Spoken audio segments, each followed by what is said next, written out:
नमस्कार, बहुत स्वागत है आपका हमारे खास कार्यक्रम बात सेहत की में। मैं हूं आपके साथ शिल्पा तोमर। इस खास कार्यक्रम में आज हम बात करेंगे सिजोफ्रेनिया की।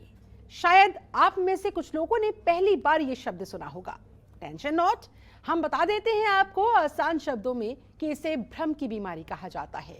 और ताज्जुब की बात है कि आप, मैं, हम सब कहीं ना कहीं सिजोफ्रेनिया की चपेट में हैं। कोई कम, कोई ज्यादा, या कोई होने की कगार पर है। लेकिन कईयों को तो पता ही नहीं है कि भ्रम और मन की दुनिया की मनमानी के वो शिकार हो चुके हैं या होने वाले हैं। जी हाँ, पूरी दुनिया की करीब 1% आबादी सिजोफ्रेनिया की शिकार है, जबकि भारत में इस बीमारी के मरीजों की संख्या तकरीबन 40 लाख के आसपास है। विश्व स्वास्थ्य संगठन का मानना है कि दुनिया में हर 300 में से एक व्यक्ति इस मानसिक विकार का शिकार है। ऐसे में पता कैसे चले कि क्या हम इसकी जद में आ चुके हैं? क्या कुछ लक्षण इस बीमारी के ऐसे होते हैं जिन्हें पहचाना जा सकता है? तो कैसे पहचानें? कैसे इससे अपना बचाव करें? क्या करें क्या नहीं कि सिजोफ्रेनिया के लॉस्ट वर्ल्ड में खुद को जाने से रोका जा सके, बचाया जा सके। आइए जानते हैं और करते हैं बात मानसिक रोग विशेषज्ञ डॉक्टर गगनदीप कौर जी से।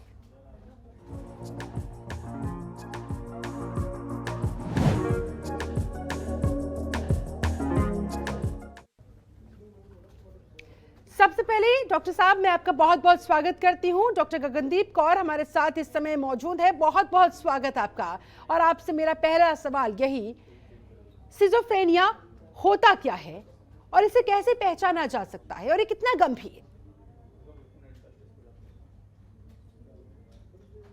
साइकेट्रिक इलनेस होता है। थोड़ा सा करेक्शन करना चाहूंगी, उसे भ्रम की बीमारी नहीं कहते हैं, भ्रम ओसीडी को कहते हैं। OCD is obsessive compulsive disorder. वो पहचानना आमतौर पे मुश्किल होता है, वो आप मेरे जैसे ही दिखेंगे, हमारे जैसे ही लोग होंगे। मगर स्किज़ोफ्रेनिया उससे काफी अलग होता है। आपने जो आंकड़े दिए बिल्कुल परफेक्ट दिया आपने आंकड़े। ठीक है। स्किज़ोफ्रेनिया की खास निशानी ये है कि अगर आपको लगे कि आपके परिवार में कोई भी व्यक्ति, क्योंकि जिसको स्किज़ोफ्रेनिया उसे लगता है मैं तो बिल्कुल ठीक हूँ, ठीक है, तो सबसे पहला लक्षण ही ये है कि मेरा रियलिटी कांटेक्ट टूट जाता है। मतलब मेरा सोचने समझने की चीजों का तरीका अलग हो जाता है। फॉर एग्जाम्पल, अगर मुझे स्किज़ोफ्रेनिया है तो मैं अभी बोलूंगी कि शिल्पा मेरे अगेंस्ट प्लॉटिंग कर रही है, और आपसे अगर पूछा जाए कैसे कर रही है तो मेरे पास कोई तथ्य नहीं होगा। अगर मेरे घर वाले मुझे अगर साबित भी करेंगे, सबूत भी देंगे कि शिल्पा तो उसका क्या लेना देना तुमसे, वो क्यों तुम्हें प्लॉट कर रही है, उसके बावजूद मेरे पास, मतलब सारे तर्क होने के बावजूद, सत्य होने के बावजूद मेरा दिमाग नहीं मानेगा। वो ये कहेगा कि नहीं, ये जो अभी ऑनलाइन कर रही है ना, ये ब्रॉडकास्ट कर रही है, इससे वो मेरे दिमाग की सारी साजिशें ढूंढ रही है, ये प्लानिंग मिली हुई है XYZ लोगों से। ठीक है, तो मेरा सोचने समझने की क्षमता पूरी बिगड़ जाती है। ये दूसरा लक्षण हुआ। ओके। तीसरा लक्षण, मेरी दिनचर्या गड़बड़ होती है। मेरा स्लीप वेक साइकिल गड़बड़ होगा। अब स्किज़ोफ्रेनिया अपने आप में बहुत हेट्रोजेनस है, यानी बहुत वैरायटी है। 5-6 टाइप के स्किज़ोफ्रेनिया होते हैं। जो मैंने अभी आपको बताया वो पैरानॉइड स्किज़ोफ्रेनिया है, जहां पर ये आमतौर पर जवानी में होता है, अर्ली 20s में, 25-30s, जहां पर व्यक्ति को लगता है कि हर कोई उसके अगेंस्ट है। पैरानोया मतलब शक की बीमारी। ऐसा शक जो कभी सॉल्व ही नहीं होता है, मतलब आप कितनी भी तसल्ली दे दो, कितने भी तथ्य दे दो, ठीक है। दूसरा होता है हेबीफ्रेनिक स्किज़ोफ्रेनिया। हम और लक्षण की बात बाद में करेंगे, पहले मैं आपको टाइप्स बता देती हूँ। ठीक है। हेबीफ्रेनिया 15 साल की उम्र के आसपास होता है। ये जानना बड़ा मुश्किल होता है। ओके। ऐसे कई केसेस आते हैं जहाँ पे घर वालों को लगता है कि हमारा बच्चा तो बस शांत है, कम बात करता है, चुप चुप रहता है, पता नहीं कब उसे स्किज़ोफ्रेनिया हो गया, पता ही नहीं लगा। बिकॉज हेबीफ्रेनिया के अंदर बातचीत नहीं करता है इंसान ज्यादा, सोशल विड्रॉन बहुत होता है, और मेरा चेहरा देखिएगा जी, इसे ग्रिमेसिंग कहते हैं। इस तरह के कई सारे आपको लक्षण दिखेंगे। तो कभी वो बेकार की चीजें होल्ड कर रहा है, ढक्कन, पेप्सी के बोतल के ढक्कन की ढेर लगा रखी है, बस देना नहीं है, जैसे उसकी वो जायदाद हो। तो मतलब सोचने की क्षमता वहां भी गड़बड़ होती है, इमोशंस में गड़बड़ होता है। डॉक्टर 15 साल की उम्र से हेबीफ्रेनिक स्किज़ोफ्रेनिया होता है। और जो बाकी टाइप के स्किज़ोफ्रेनिया हैं यूजुअली 20s 25s में होते हैं। ऐसे और कई प्रकार हैं, मतलब बहुत सारे स्किज़ोफ्रेनियास होते हैं, ये दो सबसे ज्यादा पॉपुलर हैं। एक अनडिफरेंशिएटेड स्किज़ोफ्रेनिया होता है, कई सारे हैं।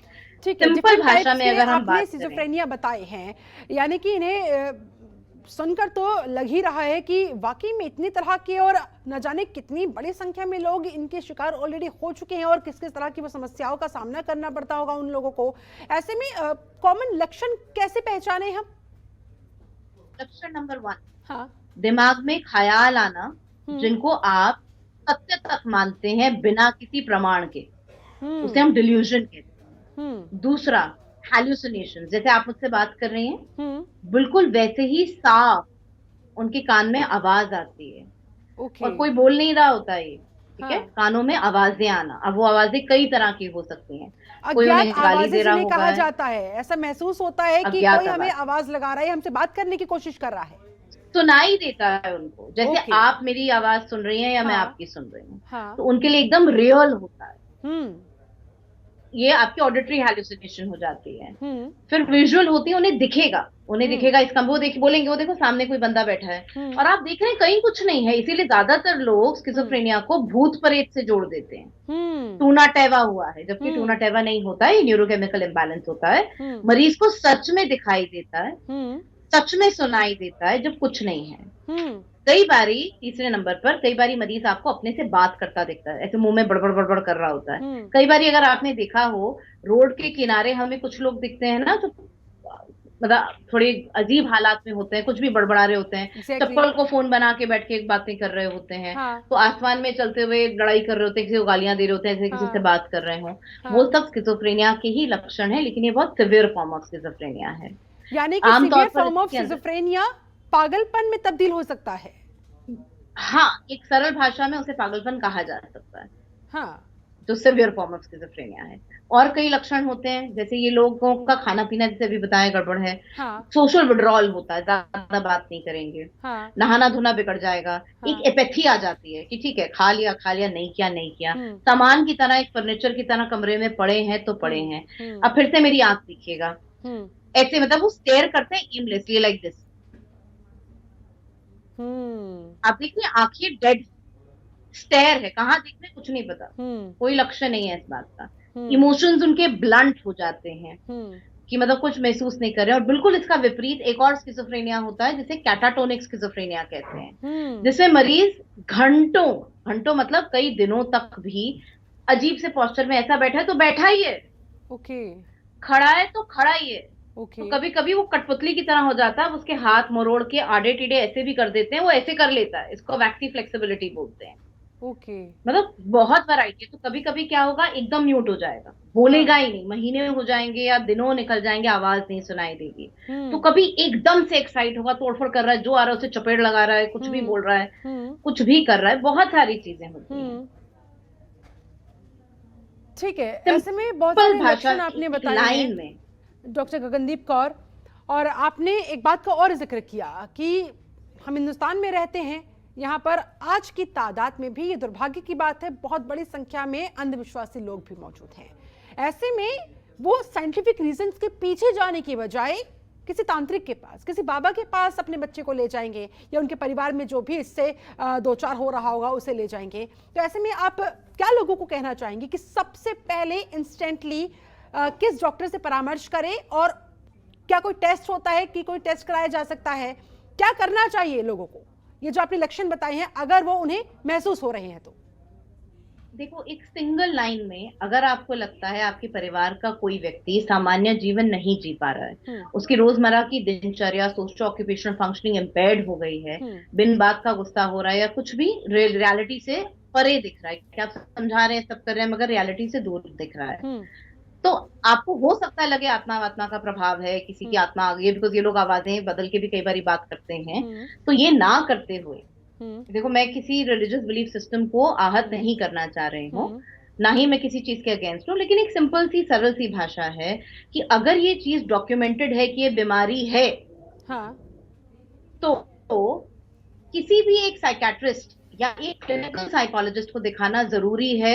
इसलिए भी जरूरी है क्योंकि ये बीमारी जब पहली बार होती है, एपिसोड्स में होती है, ठीक है। अगर फर्स्ट एपिसोड है तब भी मरीज को बचाया जा सकता है और वो सारी जिंदगी नॉर्मल रह सकता है। लेकिन अगर ये एपिसोड्स आपकी अंधविश्वास की वजह से बार बार होते रहे, और ऐसा भी होता है कि मरीज आज बहुत गुस्से में है, बिकॉज इसमें फेजेस होते हैं, पॉजिटिव एंड नेगेटिव सिम्टम्स होते हैं। कुछ महीने बाद यही गुस्सा करने वाला मरीज एकदम शांत हो गया, थोड़ा डिप्रेसिव सा हो गया, तो मरीज को लगता है, घर वालों को लगता है कि तो ठीक हो गया। ठीक नहीं हुआ होता है वो। और थोड़े महीनों बाद वो फिर से गुस्सा करता है, फिर बिना किसी बात की तोड़फोड़ करता है, चक करता है। तो जितनी बार ये साइकिल्स होंगे उतनी बार ये बीमारी लाइलाज हो जाती है। कुछ परसेंट ऐसे भी होते हैं जिन पर जितनी मर्जी दवा दे दो, शॉक ट्रीटमेंट भी दे दो, वो ठीक नहीं होते हैं वो। और एक और बात का ध्यान रखना होता है कि कई बार घर वाले दवा तो दिलाते हैं। अच्छी बात ये है, सबसे अच्छी बात ये है कि जब इस बीमारी का इलाज शुरू होता है, दवा दी जाती है, तो मानकर चलिए 1-1.5 महीने में मरीज काफी बेहतर फील करने लगता है, कई सारे सिम्टम्स चले जाते हैं। तो अंधविश्वास की वजह से कि साइकेट्रिक दवाई खाने से तो साइड इफेक्ट्स होंगे, इनको कोई और दूसरी बीमारी हो जाएगी, सोने की बीमारी है, आप दवाई है, ये लत लग जाएगी, ज़ॉम्बी हो जाएगा मेरा घर वाला, वो दवा छोड़ देते हैं। वो भी बीमारी बढ़ाती है। तो ये वाले काम हमको नहीं करने होते हैं। दवाई नींद की नहीं होती है, दवाई जरूरी है। कोई भी टाइप ऑफ अगर स्किज़ोफ्रेनिया है, यानी कि जो लोग सवाल करते हैं सिजोफ्रेनिया को लेकर कि क्या बिना दवा के सिजोफ्रेनिया का मरीज ठीक हो सकता है, उनके लिए ये सख्त संदेश कि भाई नहीं, ऐसा संभव नहीं है। दवाई आपको देनी है, वो सिर्फ नींद की दवाइयां नहीं होती है, बल्कि इस बीमारी को ठीक करने के लिए जिन केमिकल्स की आवश्यकता होती है वो उन दवाइयों में मौजूद होते हैं, जिन्हें खाना जरूरी है। देखो, सीरोटोनिन, डोपामिन 2 तरह के न्यूरोट्रांसमीटर्स होते हैं जो गड़बड़ हो जाते हैं, जिस वजह से हाइपर कर रहे हैं ना, हर चीज को ओवर रिएक्ट कर रहे हैं, छोटी छोटी बात को बड़ा करके ये लोग देख रहे हैं जी। कोई भी जब भी आपको दवाई दी जाती है, कई बार घर वाले पूछते हैं कि यार ये एक हफ्ते से इतना ज्यादा क्यों सो रहा है।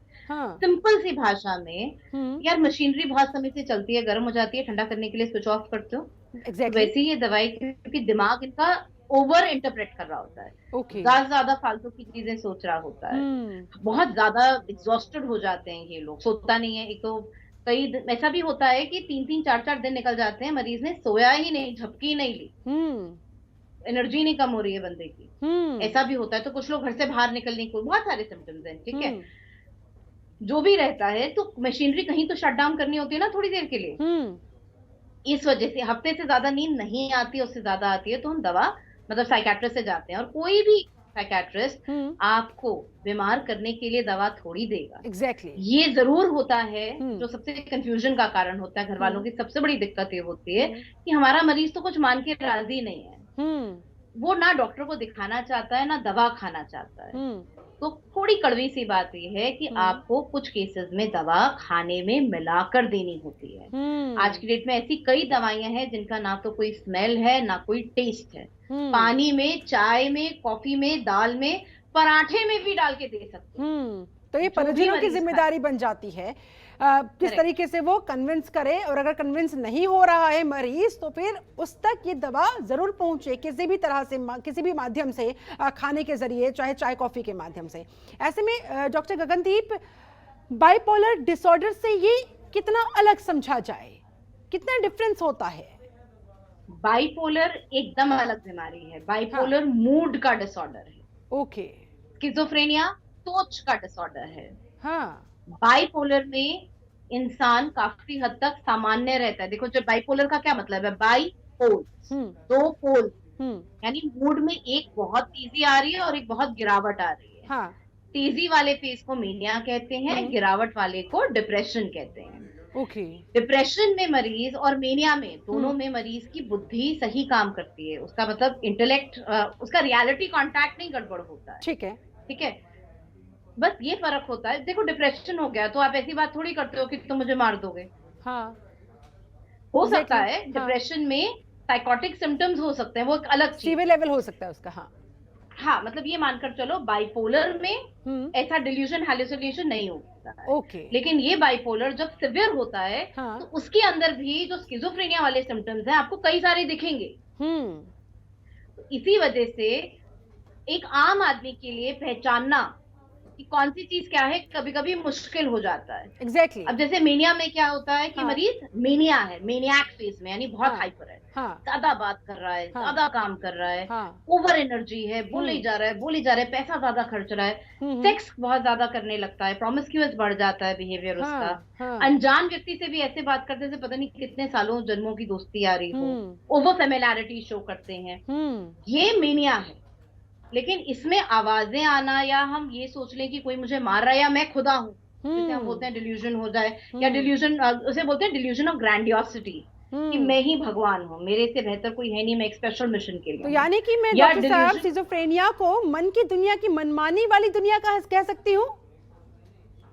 आप इन दोनों बीमारियों को मन हाँ। की मनमानी की बीमारी हाँ। कह सकते हैं, हम्म। बिल्कुल कह सकते हैं, लेकिन एक ऐसा मन जो नियंत्रण खो चुका होता है, हाँ। जो अपने ही चाल चल रहा होता है, हम्म। और मरीज को इसमें डिस्ट्रेस कम होता है, घर वालों को ज्यादा होता है। ज्यादा होता है। मरीज हाँ। तो अपना मस्त बैठा हो हाँ। अपनी ही दुनिया में, डिस्ट्रेस होता है उसको जब उसको लगता हम्म। है कि हर कोई मुझ पे चक कर रहा है, या मेरी मौत की साजिश हो रही है, प्लानिंग हो रही है। और एक और बात जिसको लोग अक्सर इग्नोर करते हैं, हाँ। अगर आप इलाज नहीं करवाते और आपके मरीज को आपके घर वालों, मान लीजिए मेरे बेटे को लगता है कि हम्म। मैं उसकी हत्या करने वाली हूँ, हम्म। तो हो सकता है अपने डिफेंस में वो मुझ पे अटैक कर, हम्म। घर वालों को लगता है मेरा बच्चा है, मुझे तो कभी अटैक कर ही नहीं सकता। आपको समझना है उस समय वो इसलिए आपका घर बच्चा वालों को, नहीं है, परिजनों वो को बीमारी अलर्ट में है। मोड पर आना होगा। उन्हें अपने बिल्कुल। परिजन की जो मानसिक स्थिति है उसे समझना होगा, और उसके क्या कुछ साइड इफेक्ट्स हो सकते हैं उससे भी उन्हें सतर्क रहने की आवश्यकता है।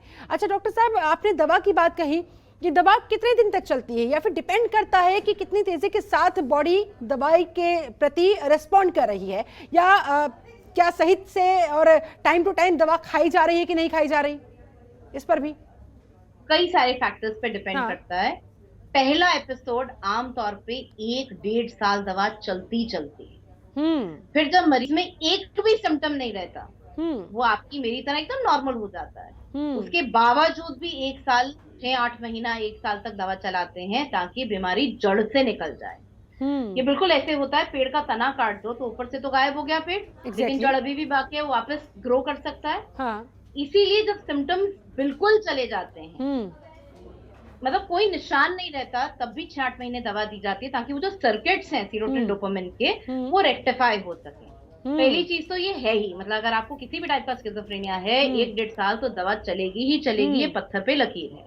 हम्म। अब अगर आप दवाई बराबरी से नहीं लेते, लेते हैं छोड़ देते हैं, हम्म। बहुत इरेगुलर हैं, हम्म। या बार बार एपिसोड्स मल्टीपल हो रहे हैं, हम्म। आप झाड़ फूक और इन सब में लग गए, आपने इलाज हाँ। कराया नहीं हाँ, मरीज का, डिस्ट्रैक्ट हो गए। हाँ। हो सकता है सारी हम्म। जिंदगी ही चले। ओके। जैसे बीपी की गोली, एक बार बीपी शुगर हो जाता है तो मरते दम तक खाते ही है ना हम, हाँ, तो बिल्कुल। कभी कभी ऐसा भी होता है। तीसरा एक और सिनेरियो होता है कि अगर आप लापरवाही करते हैं, देरी करते हैं मरीज का इलाज कराने में, तो एक लेवल ये भी आता है कि हम दुनिया भर की दवा दे चुके होते हैं, मरीज ठीक ही नहीं होता। हम्म। और जेनेटिक हिस्ट्री भी एक रोल प्ले करता है कि अगर मेरे परिवार में किसी अच्छा, और को भी दवाइयों के स्किज़ोफ्रेनिया अलावा है। और फैमिली मेंबर्स की तरफ से क्या कुछ किए जाने की आवश्यकता है? किस तरह का बर्ताव वो पेशेंट के साथ रखे, बिहेवियरल चेंजेस की वजह से या फिर केयरिंग नेचर की वजह से क्या कुछ ठीक होने की उम्मीद है पेशेंट की? देखो, उम्मीद पर तो दुनिया कायम है, और हम्म। हजारों ऐसे मरीज हैं जो बिल्कुल ठीक हो जाते हैं। हम्म। ट्रीटमेंट नहीं। मेरे खुद के कई मरीज हैं जो आज की डेट में काम कर रहे हैं, हम्म। अच्छा कमा रहे हैं, जिनको कभी स्किज़ोफ्रेनिया हुआ था। हम्म। एज अ फैमिली मेंबर 2-4 हिदायतें हैं, गांठ बांध ली जाए, ये करनी ही करनी है। स्टेप नंबर 1, जी। मरीज से बहस नहीं करनी, ओके। वरना पिटवेट जाओगे, वो पीट देगा, कोई लॉजिक ही नहीं है उस बात। एग्जैक्टली। हम्म। दूसरा, किसी भी प्रकार का प्रोवोकेशन मत करो या इग्नोर मत करो, अरे ये बेकार की बात कर रहा है, अटेंशन गेन कर रहा है, वैसे ऐसे कर रहा है, छोड़, वो भी नहीं करना है। ओवर इंडिफरेंस भी नहीं। बिल्कुल। तीसरी चीज, stay calm and supportive. Fourth, ensure की दवाई आप खुद दें। ओवर मेडिकेट भी कई बार ये लोग कर लेते हैं, तो कभी बार अच्छा बड़ी चालाकी करते हैं कुछ मरीज, हाँ। आपके सामने जीभ के नीचे रखेंगे और थूक देंगे। ओके। हाँ। तो you have to be very careful कि वो दवाई समय से जाए। ऐसा नहीं है कि सुबह नहीं खाई तो शाम में 2 गोलियां एक साथ दे दी। हाँ। घर वाले कृपया करके, माफ कीजिएगा बहुत ब्लंट बोल रही हूँ, लेकिन केमिस्ट से लेके दवाइयां ना खाएं। बिल्कुल। एक प्रिस्क्रिप्शन वो लेते हैं साइकियाट्रिस्ट से, उसी को सारा साल रिपीट करते रहते हैं केमिस्ट को दिखा दिखा के। देखो समय के बल्कि साथ मरीज की जो दवाई में ऊपर सिचुएशन है नीचे वो किया ऊपर नीचे जाता है। होती रहती है, उसमें चेंजेस आते रहते हैं जिससे घर वाले अनभिज्ञ होते हैं। और देखिए फिर अगर वो सेम डोज लगातार देते चले जाएंगे तो इसके एडवर्स इफेक्ट्स देखने को मिलेंगे फिर। बिल्कुल। और अगर किसी भी प्रकार का साइड इफेक्ट देख रहे हैं, साइड इफेक्ट क्या दिखते हैं आमतौर पे? भूख ज्यादा लगती है, हाँ। बोलने में स्लरनेस आ जाती है कभी कभी, ओके। थोड़ा सा क्रेविंग जैसे मतलब कार्बोहाइड्रेट्स का ज्यादा रहता है, हाँ। या नींद ज्यादा आने लगती है, ट्रेमर्स हो जाते हैं थोड़े हाथ पांव में, छोटे छोटे साइड इफेक्ट्स होते हैं। ओके। ये सोचकर कि हाई नुकसान हो रहा है कि बजाय आप साइकियाट्रिस्ट को बताएं, वो दवा बदल देगा। जैसे डिस्प्रिन सबको सूट नहीं करती है ना, एग्जैक्टली, सर दर्द के लिए। हाँ। वैसे ही कई तरह की साइकियाट्रिक दवाइयां हैं, एंटी साइकोटिक्स बोलते हैं इनको हम। अब हर को सूट नहीं करता है, वो हमें देकर ही चेक कर कर हम बताते हैं कि सूट कर रहा है कि नहीं। अगर नहीं कर रहा तो वो चेंज किया जाता है। और दवाई कभी भी अगर बंद करनी हो, कृपया साइकियाट्रिस्ट की सलाह से करें। अगर करना भी है तो उसे टेपर किया जाता है। बिल्कुल सही बात है। और ये तो मैं अपने हर शो में रिपीट करती हूँ इस बात को कि आप खुद से डॉक्टर बनने की कोशिश बिल्कुल ना करें, क्योंकि इससे लेने के देने पड़ जाते हैं। अच्छा डॉक्टर साहब, मैं कुछ अभी रिपोर्ट्स पढ़ रही थी, स्टडीज पढ़ रही थी, उनमें ये तथ्य निकलकर सामने आया था कि भाई एक नया जीन आया है और इस नए जीन की वजह से सिजोफ्रेनिया के इलाज में उम्मीदें जगी है। इस बारे में आप कुछ बता पाए?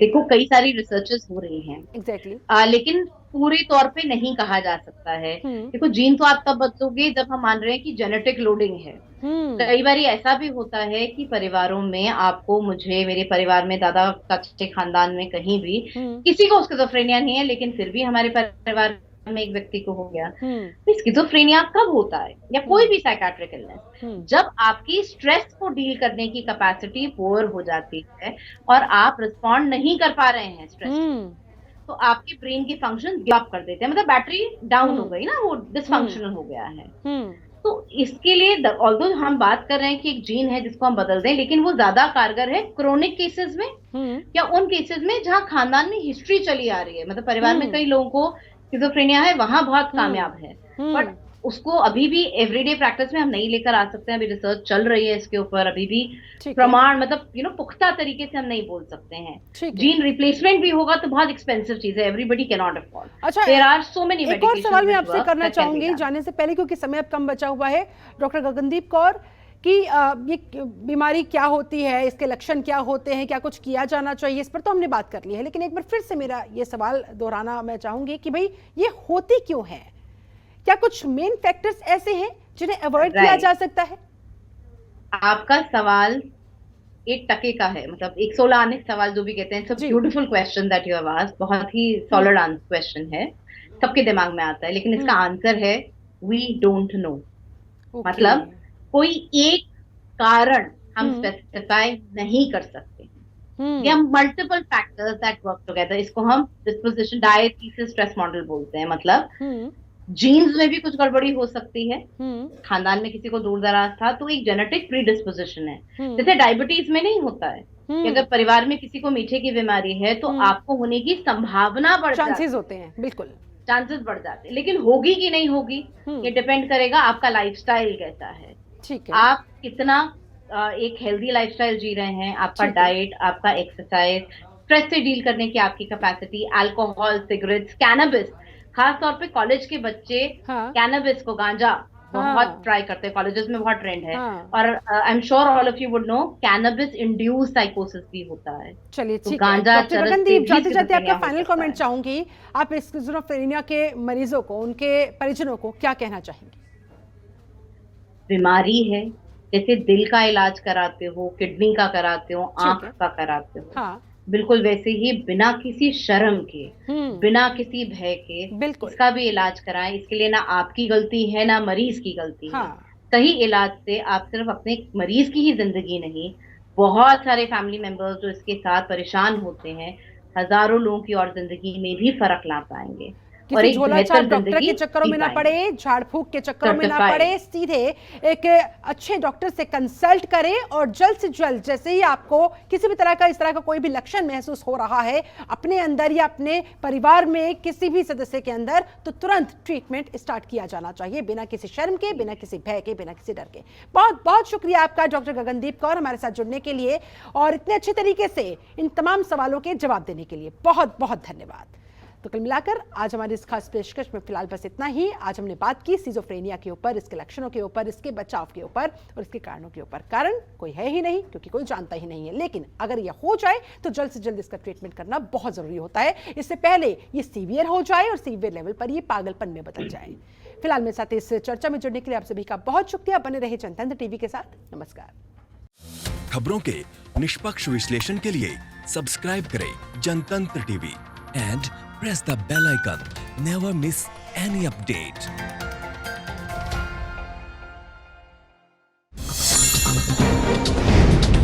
डाउनलोड कीजिए जनतंत्र टीवी ऐप को, जो कि अवेलेबल है गूगल प्ले और ऐप स्टोर पर।